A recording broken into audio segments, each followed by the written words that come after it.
Over half of all smartphones, both iOS and Android, are infected with keystroke logging software. This is a known fact. People pay these pornography sites for the ability to push their key logging software on your phones.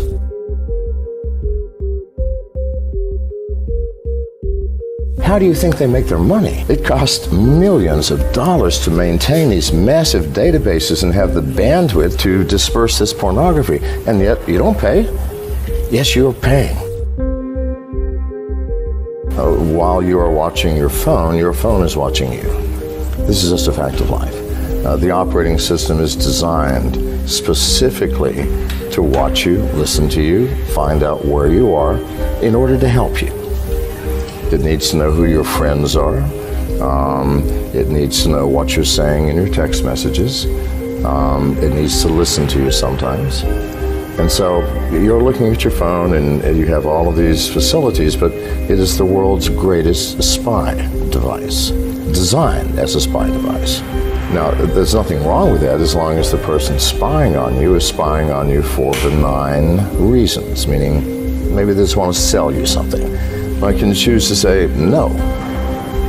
But hackers use those same facilities. They are built into the operating system. So if a hacker gets access to those facilities, they may choose to empty my bank account without my permission or knowledge, or to steal my identity, or to start charging things on my credit cards, or if I have a Bitcoin wallet or an Ethereum wallet, they can empty my wallets.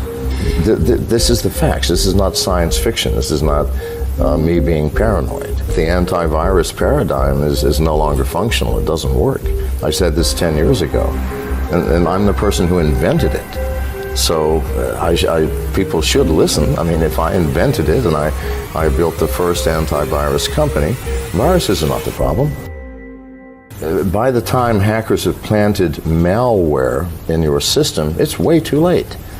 The hackers spend weeks, months, or sometimes years sniffing around in your system, taking what they want before they even plant malware.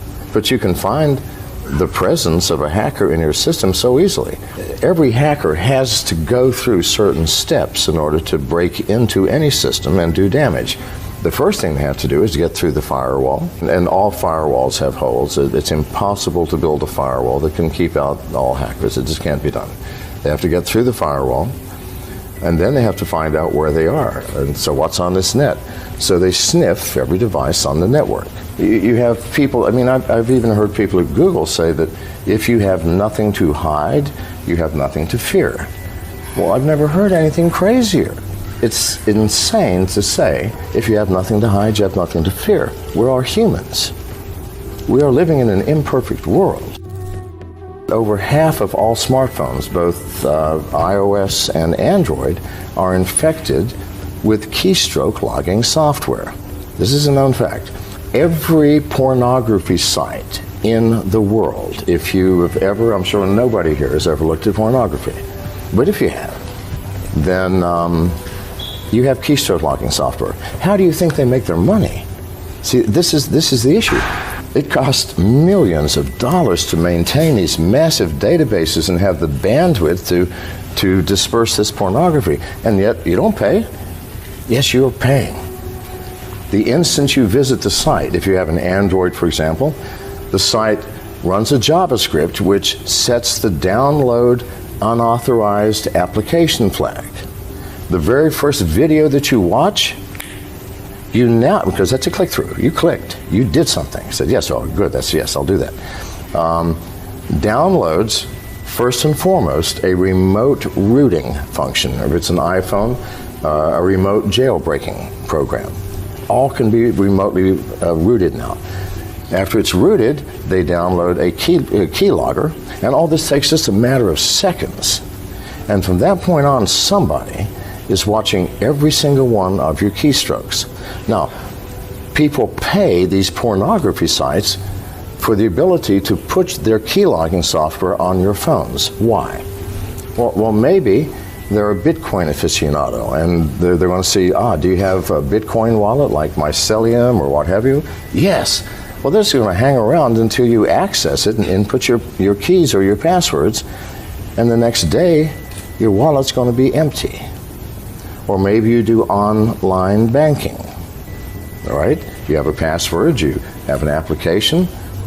The very first time you've logged into your bank to check your balance or do anything, they go, thank you very much. And the next day, your bank balance will disappear. Now, why has this not happened to you already? Because hackers are not stupid. In order to take something, they have to download additional software.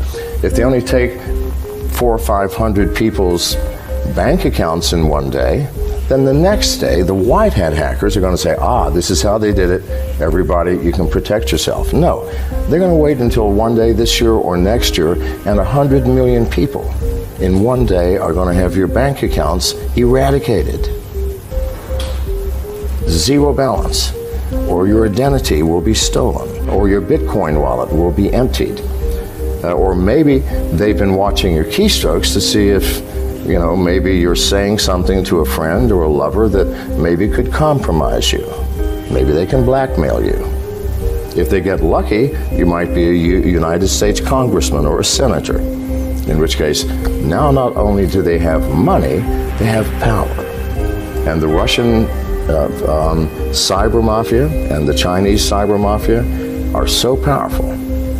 They pay literally hundreds of millions of dollars to these pornography sites to allow them to access your smartphone so that at some point they can utilize that.